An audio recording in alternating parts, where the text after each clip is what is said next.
Hello friends, मैं आपका mentor ए के सिंह। और आपको जो मैंने कहा था यानी कि पेडागोजी कराने के लिए कहा था, पेडागोजी आपको कह रहा हूँ साइको साइको कराने के लिए कहा था। तो साइको में आज आपको मैं सीधे 2000 के जो बाद के मतलब इससे पहले जो पेपर है उन्हीं में से साइको को करा रहा हूँ, जिससे आपको प्रीवियस ईयर का पता चल जाए और थोड़ा सा आइडिया भी लग जाए कि किस तरह के पेपर आए थे, कि पहले साइको का पार्ट किस तरह का आया था।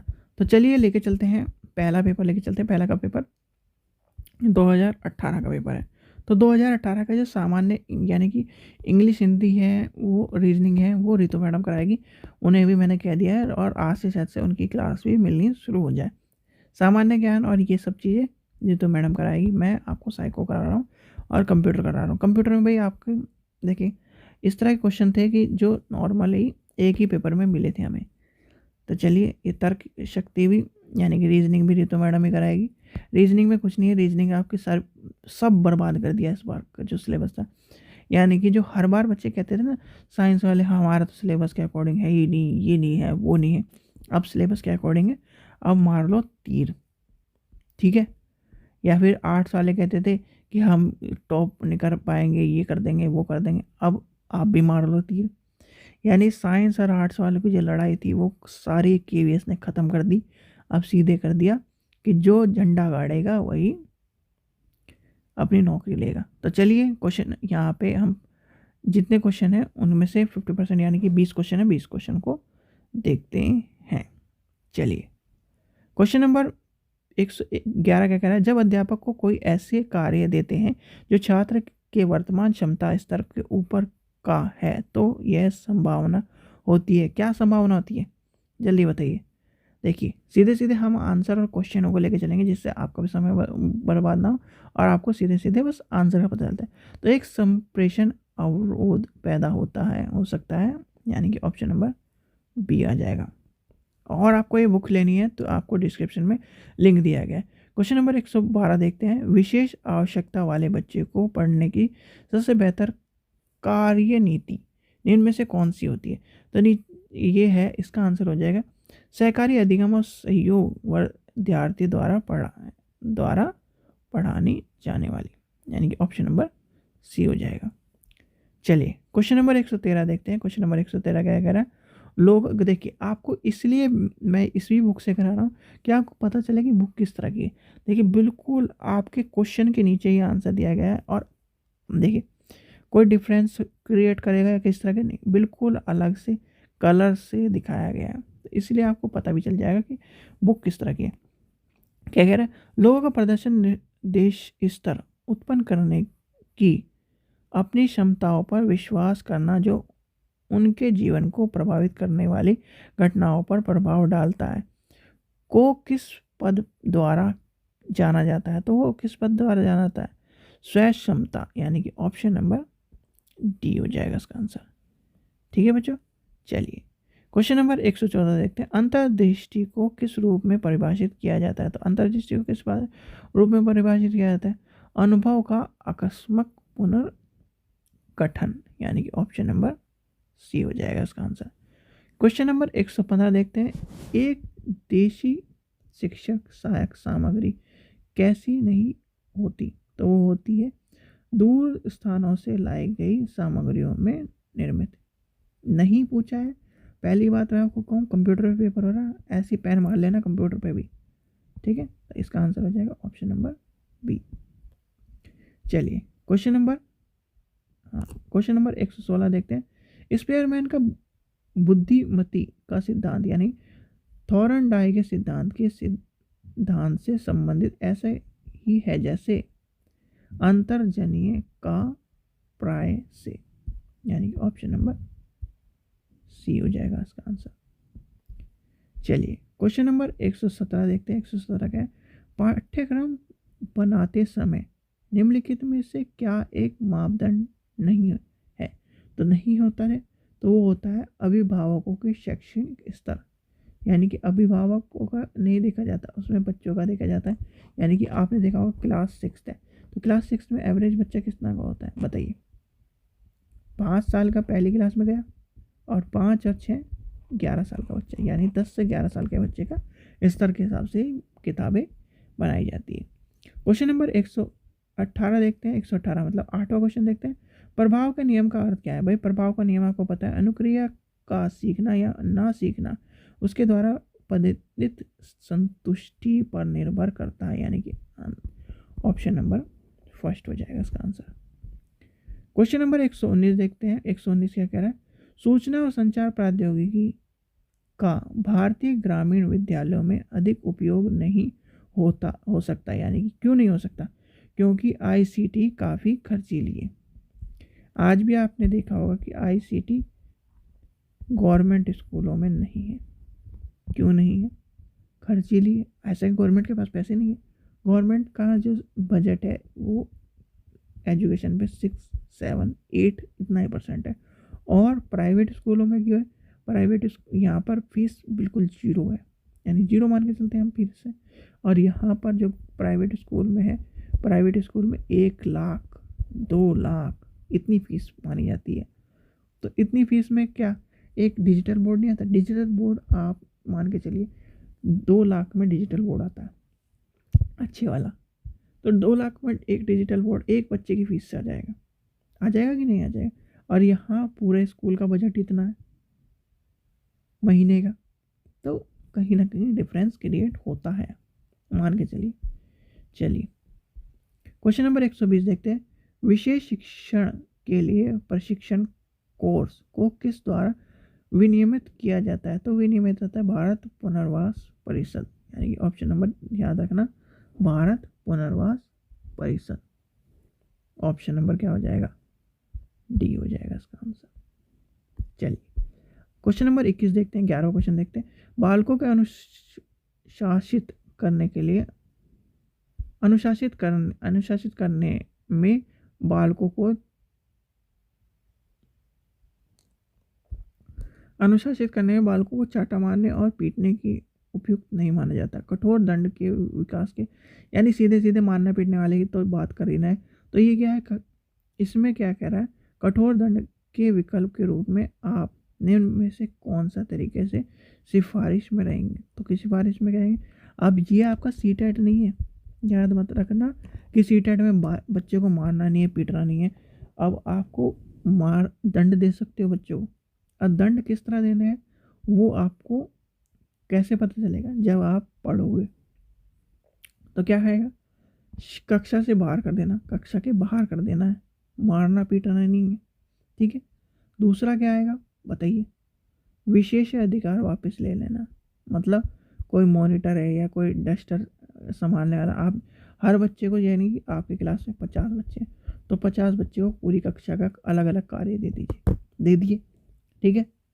उससे क्या फ़ायदा होता है?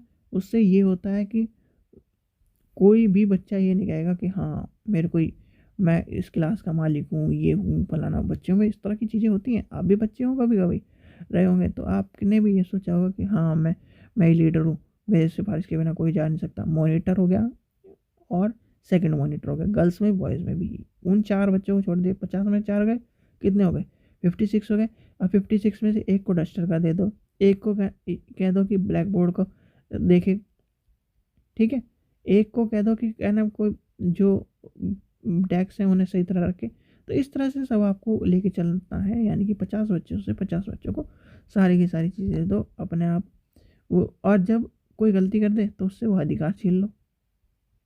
ठीक है। तो इससे उसमें भी मेंटेन रहेगा और क्लास में भी आप सही तरह से व्यवस्थित कर पाएंगे। चलिए तो इसका आंसर क्या हो जाएगा? इसका आंसर हो जाएगा सी। चलिए क्वेश्चन नंबर 22 देखते हैं, यानी 12वां क्वेश्चन देखते हैं। निःशुल्क व्यक्ति अधिनियम 1995 के अनुसार निःशुल्क व्यक्ति है जो किसी निशक्स से कम डैश प्रतिशत से पीड़ित है। यानी कि इसमें किसकी बात करेगी बताइए? इसमें कब बात करी गई? इसमें बात करी गई है जो एक तरह से निशक्त व्यक्ति हैं, जो अपने असमर्थ हैं। तो यानी कि ये सीधे सीधे आपको 40% पे लगा देना आंसर। 40%, हाँ यही पहला ये 40%, तो इसका आंसर 40% ही है। हाँ 40% ही है।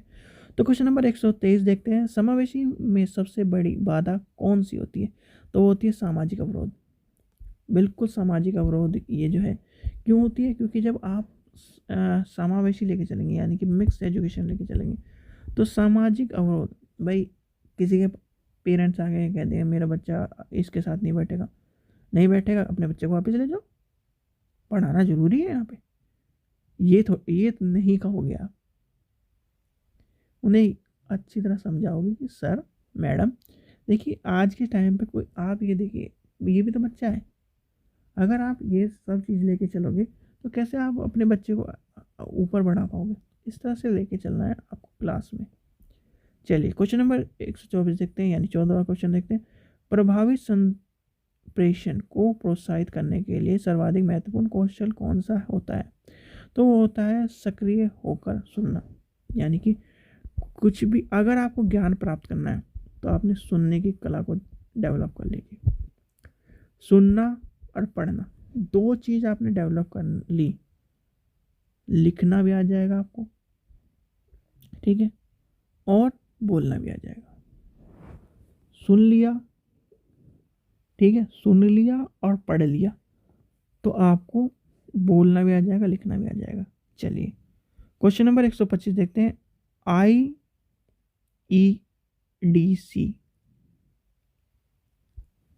क्या है ये? IEDC निःशुल्क सशक्त के लिए समेकित संघ, यानी कि एक तरह से समेकित संघ के जो शिक्षा होती है सर्वप्रथम कब आई थी? सांकेतिक शिक्षा वाली बात कही है। और इसकी फुल फॉर्म भी आपको पता होनी चाहिए। तो इसकी आई थी 1970 में। इसकी फुल फॉर्म देखिए, इसकी फुल फॉर्म क्या, देखिए इसकी फुल फॉर्म है, अगर आपसे पूछा जाए, इंटीग्रेटेड